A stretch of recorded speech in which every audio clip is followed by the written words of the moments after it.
In this lesson, I'm going to be talking about methodologies. It's useful or important to have a methodology as you go through an ethical hacking engagement, so you're not using a shotgun approach and have no process or procedure to help you along. The thing about a methodology is that it provides you a framework for you to know what steps you need to take in what order you probably need to take them in so that you can have a clean, well-run engagement that actually gets results that you can present to your client. While it's certainly possible to come up with your own methodology, there are a couple of methodologies that are available, and you can certainly use those as a starting point. And you probably will want to, over time, do some refining as you continue to work more and know what works best for you and the types of engagements you have. These open source methodologies have an advantage of being available and put together by people who've put a lot of thought and have a lot of experience, but they're also very generic and not targeted to maybe the types of engagements that you expect to be working on. So while they're great starting points, and you may very well use them on an ongoing basis and never make any changes, don't assume that you can't make changes to these or that they're something that's set in stone and you should never ever change them. The Institute for Security and Open Methodologies has this thing called the OSSTMM, which is the Open Source Security Testing Methodology Manual. You can find it online. You can see here I've got a PDF open of it. It's a pretty big document. It's got all sorts of extraneous information, which is important to the people who are involved in it. You've got the contributors here.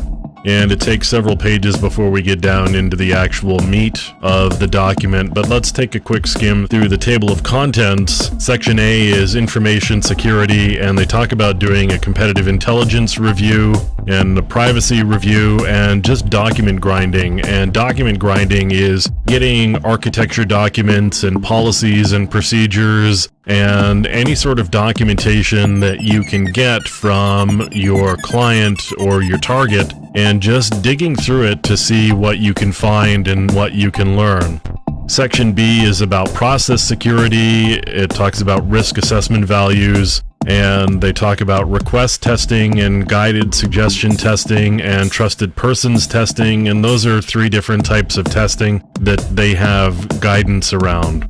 Section C is all about internet technology security.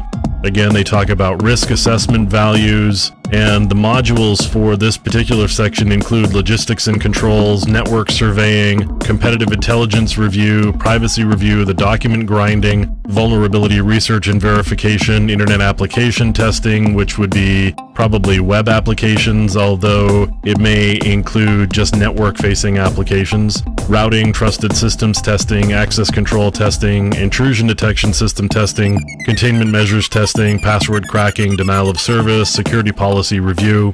Then we get into communication security, where we're dealing with PBX testing and voicemail testing, and possibly a fact review, as well as looking at modems.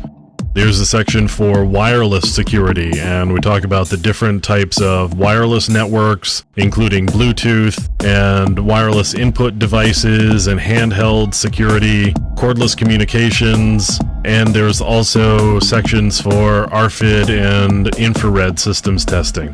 So as you can see, there's a pretty detailed and comprehensive amount of information in this particular methodology document. They take a lot of things into consideration. There's also physical security, which is something that is definitely worthwhile to look at, although it may or may not be something that you would get into as an ethical hacker. Physical security is really important. It involves not only the perimeter with respect to things like fencing and guardhouses and those sorts of physical security measures, but there's monitoring, and there's also inside. This would fall under the environment review. There's things like a clean desk policy and whether people have left information up on whiteboards that could be gathered by visitors coming through the building, or whether there's sensitive documents that have been left out on people's desks. There's also some templates here for reporting. There's some social engineering templates here, which are useful if you start getting into social engineering aspects. I wouldn't necessarily expect that you would be following this entire methodology on every engagement that you were involved with, but this is definitely a good set of information, certainly as a starting point for you to follow as you are starting to work into doing ethical hacking.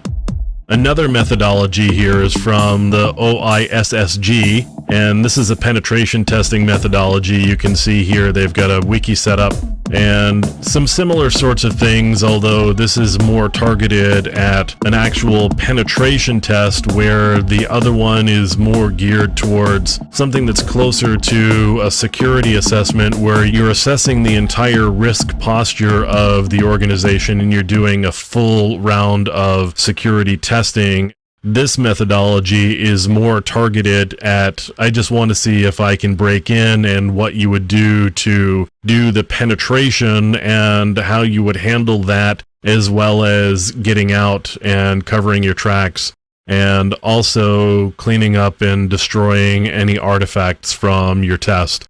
So there's not a cookbook here of these are the steps you take. It's a methodology document where at a somewhat high level, you want to talk about the different steps you would take to achieve the different goals that you have for your penetration test or your security assessment or your ethical hacking engagement. And that's the purpose of a methodology.